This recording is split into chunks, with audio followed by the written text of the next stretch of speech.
Valeu, torcedor. Obrigado pelo teu carinho, pela tua audiência aqui com o nosso canal. Vamos falar das últimas de Grêmio, porque agora é Grenal. Agora é decisão. Próximo sábado tem um confronto, primeiro confronto contra o rival na nossa arena. Na outra semana tem o segundo confronto aí lá no Beira-Rio. O Inter teve a melhor campanha nessa primeira fase. E agora é pensar nesse clássico Grenal. O jogo contra o Juventude, eu confesso pra vocês, me deixou um pouco entristecido, me deixou um pouco preocupado. Não foi a melhor partida, não foi uma partida legal. A gente, Diogo, mas peraí, muito pouco tempo de treino. Beleza, tive toda semana passada pra treinar, mas beleza. Diogo, mas aí tem a questão da temperatura, tá? Mas o Juventude também teve a temperatura e o Juventude ainda saiu no meio da semana passada pra jogar pela Copa do Brasil. Então a gente não pode tentar sempre buscar justificativas, porque vamos lá, o Grêmio jogou muito pouco.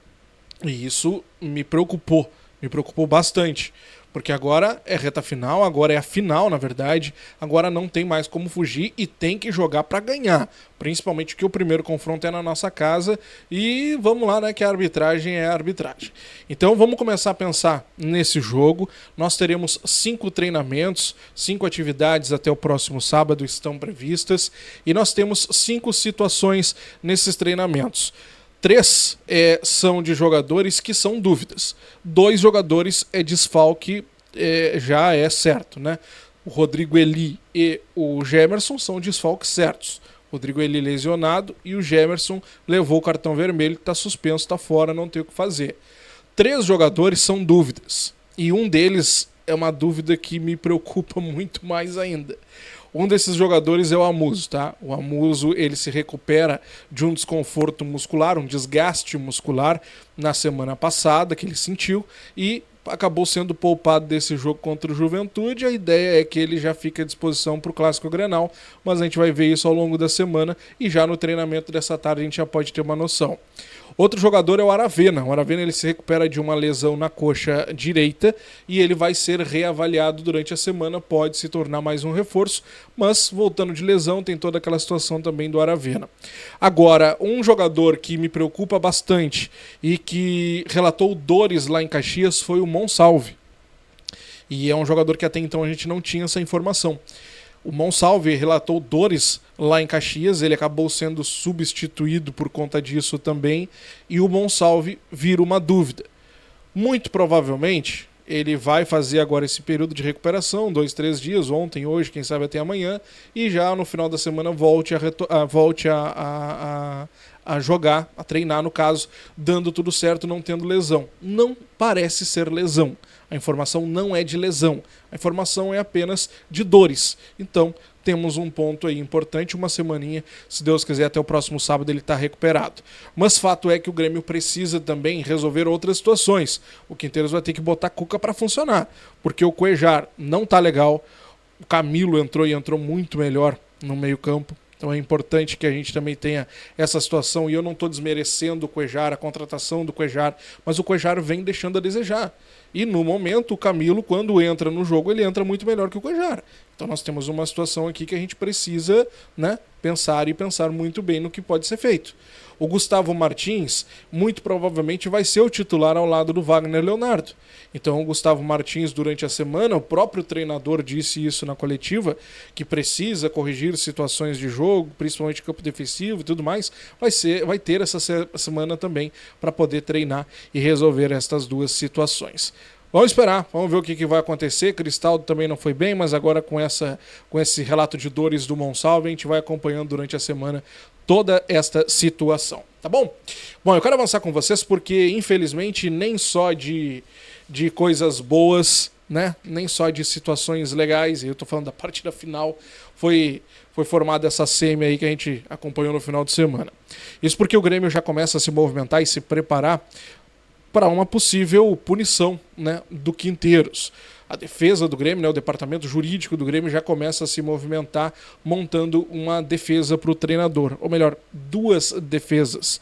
A primeira é por conta da expulsão. Toda expulsão, ela geralmente gera uma denúncia. E no caso do Quinteiros, essa denúncia muito provavelmente vai acontecer e ela vai ser julgada porque na súmula o Daronco coloca como se o Quinteiros tivesse dado um soco no adversário. Ele cita soco no adversário. Não foi ele acertou, não, foi um soco.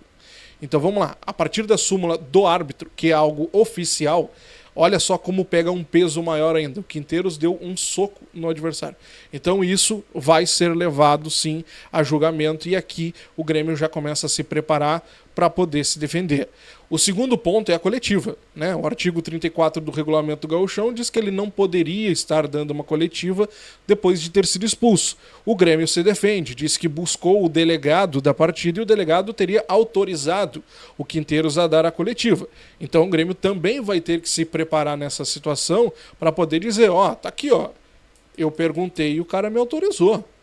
Nessa situação aqui o Grêmio tendo a prova de tudo que fez, não tem nada, tá aqui, o delegado tá aqui, o delegado disse que eu podia.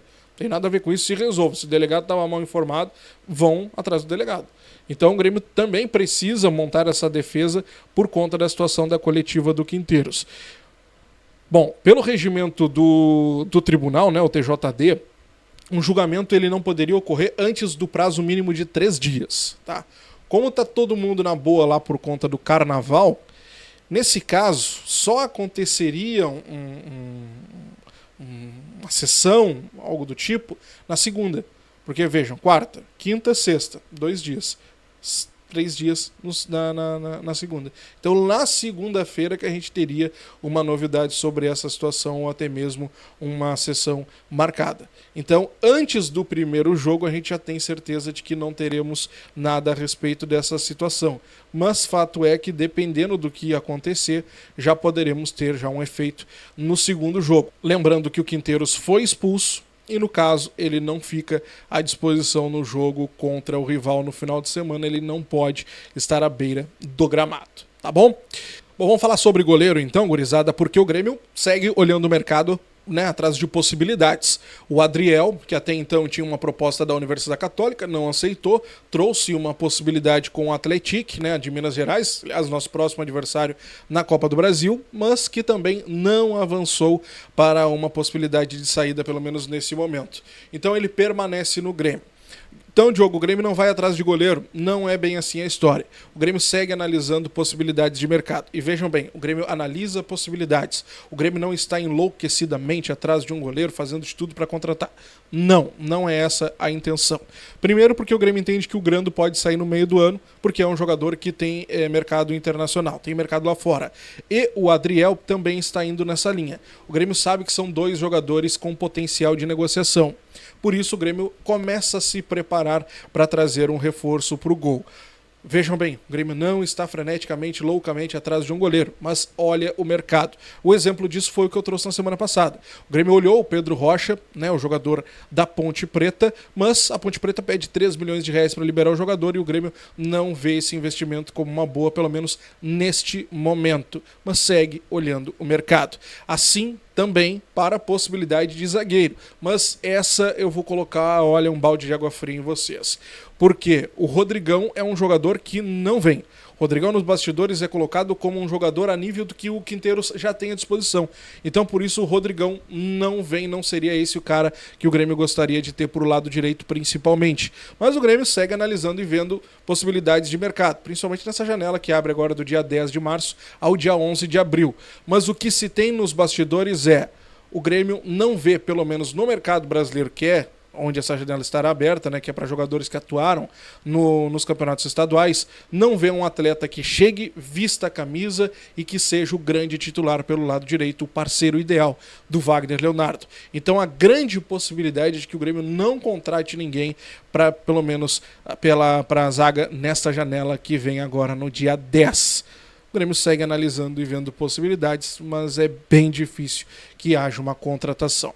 Gustavo Martins foi falado pelo treinador na última coletiva, um jogador jovem, um jogador muito promissor, mas que precisa corrigir algumas situações. Aliás, foi mais uma explicação do porquê o Gustavo Martins não ganha tantas oportunidades e porque ele não se tornou ainda, né, por que não até o titular pelo lado direito, tendo em vista que o Gemerson é do lado esquerdo e está tendo muitas dificuldades pelo lado direito, né? Para encerrar, quero avançar com vocês para falar sobre convocação. Gabriel Meck, Thiaguinho e o Luiz Eduardo, jogadores da base do Grêmio, foram convocados para participar do Sul-Americano Sub-17. competição vai ser disputada na Colômbia no dia 27 de março, entre o dia 27 de março e o dia 12 de abril. Mais 3 jogadores do Tricolor então servindo a seleção. Isso é muito importante, muito bom lá no futuro, quando o Grêmio quiser negociar esses atletas, porque isso acaba valorizando o passe desses jogadores. Gabriel Mack, Thiaguinho e Luiz Eduardo, os 3 atletas que foram convocados pela seleção. Tá bom? Se inscreve, deixa o like, ativa o sininho de plantão, qualquer notícia estrago aqui. Grande abraço, até o próximo. Tchau.